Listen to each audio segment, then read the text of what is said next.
Okay, okay. I ate too much. Let me clarify this imaginary fantasy of Chinese excess production. So, in what is exactly happening? Uh, China does not have adequate supply of raw materials. So what they do, they produce a lot, and they choose to not redistribute this output to their own people.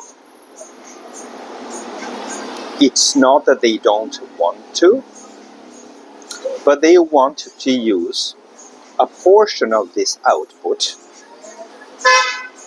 to send it to the West in order to obtain US dollars, by which they would buy raw materials.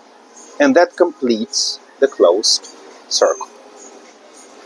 Raw materials, manufacturing, sales, obtaining dollars, buying raw materials. It's not that they don't want to. Again, they are obligated to sell a huge portion of their output to obtain dollars in order to buy raw materials, which they don't have in adequate supply. Right. So, this is it. This is the reality. Now,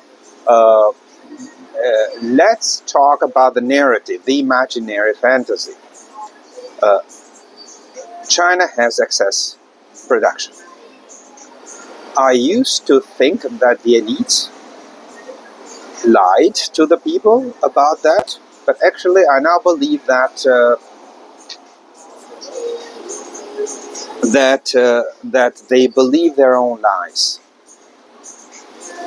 Right? Why do they believe their own lies? Because let's assume that China acknowledges they have excess production. So how would they do to reverse that?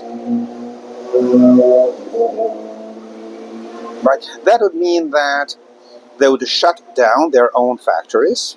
They would coordinate with the Western counterparts who would build factories in the West. So imagine they would agree that the Chinese shut down thousands of factories, lay off thousands of workers in close coordination with the West.